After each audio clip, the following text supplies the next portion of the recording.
Il fait partie de ces artistes qui n'ont pas peur d'afficher leurs convictions politiques.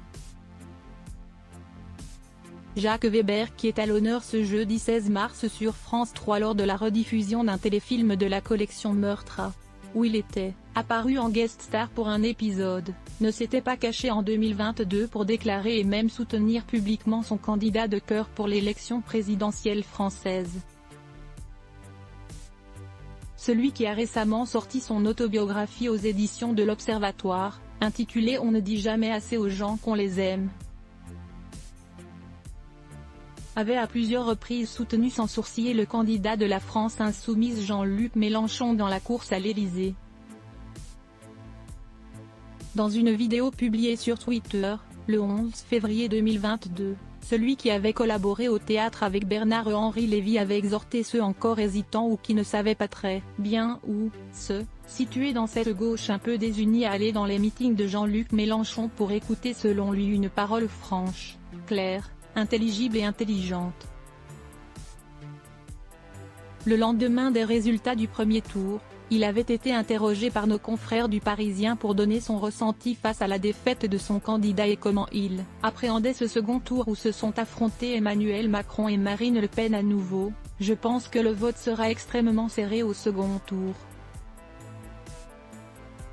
J'ai très peur du syndrome Clinton-Trump, on se disait que Trump ne passerait pas, que c'était impossible et on a vu.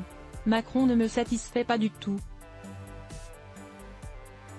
Mais l'autre, Marine Le Pen, note de la rédaction, c'est de la folie d'oublier à ce point son programme bourré de choses invraisemblables, avait alors confié le mari de Christine.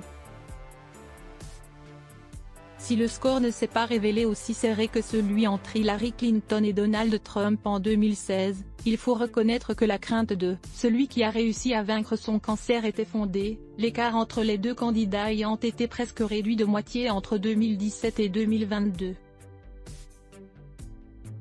Si Jacques Weber n'a pas peur de dire quand il apprécie une personnalité,